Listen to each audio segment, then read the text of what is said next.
হলো ফেরেশতাদের জিকির। বন্ধুরা, অবাক মনে হলেও এই কথাই সত্যি। সম্প্রতি নাসার বিজ্ঞানীদের গবেষণায় এ কথাই উঠে এসেছে।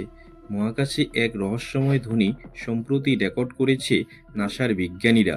তারা বলেছেন, এই শব্দ একসঙ্গে কোটি কোটি মানুষের সঙ্গীত গাওয়ার মতো। কিন্তু মহাকাশ থেকে ভেসে আসা এই ধ্বনি বা শব্দ সত্যি কি ফেরেশতাদের জিকিরের শব্দ, নাকি অন্য কিছু? এ নিয়ে জ্ঞানের পথ চ্যানেলের পক্ষ থেকে আমি আপনাদের সামনে বিস্তারিত আলোচনা করব। সীমাহীন বিশ্বের এই বিশাল আয়তনের মহাকাশ আল্লাহ তাআলার এক অদ্ভুত সৃষ্টি। পৃথিবীর বায়ুমণ্ডলের উপরে সীমাহীন এই বিশাল বায়ুশূন্য জায়গাকে আমরা মহাবিশ্ব বলি। এতদিন পর্যন্ত এই মহাবিশ্ব সম্পর্কে বিজ্ঞানীদের ধারণা ছিল মহাকাশ যেহেতু বায়ুশূন্য স্থান, তাই এই মহাকাশ সম্পূর্ণ নিঃশব্দ। কিন্তু সম্প্রতি নাসার বিজ্ঞানীদের গবেষণায় উঠে এসেছে এক নতুন তথ্য। মহাকাশ থেকে ভেসে আসা এক রহস্যময় ধ্বনি রেকর্ড করেছে নাসার বিজ্ঞানীরা, যা শুনে গবেষকরা সত্যি হতবাক। তাদের মতে এটি যেন কোটি কোটি মানুষের একসঙ্গে ধর্মীয় সঙ্গীত গাওয়ার মতো।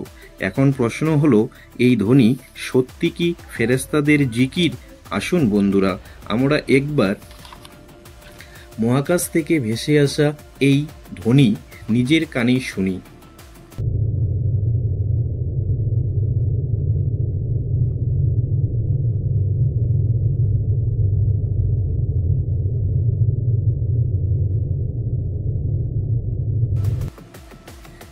আজ থেকে 1400 বছর আগে মহানবী হজরত মুহাম্মদ সাল্লাল্লাহু আলাইহি ওয়াসাল্লাম শবে মিরাজের পরে আমাদের অবগত করে গেছেন যে মহাকাশে 4 আঙ্গুল জায়গাও ফাঁকা নেই। সমগ্র মহাকাশ জুড়ে দখল করে আছেন ফেরেশতাগণ, আর তারা সেখানে আল্লাহর জিকিরে ব্যস্ত আছেন। তবে কি 1400 বছর আগে বলে যাওয়া মহানবী সাল্লাল্লাহু আলাইহি ওয়াসাল্লামের বাণী আজ আরও একবার প্রমাণ করল নাসার বিজ্ঞানীরা? যদিও নাসার বিজ্ঞানীরা এ সম্পর্কে ভিন্ন মত পোষণ করেছেন। তারা বলেছেন, মহাকাশে ছড়িয়ে থাকা বিভিন্ন কণা বা নক্ষত্রের বিকিরণের ফলে যে কম্পন সৃষ্টি হয়, সেখান থেকেই শব্দের উৎপত্তি হয়।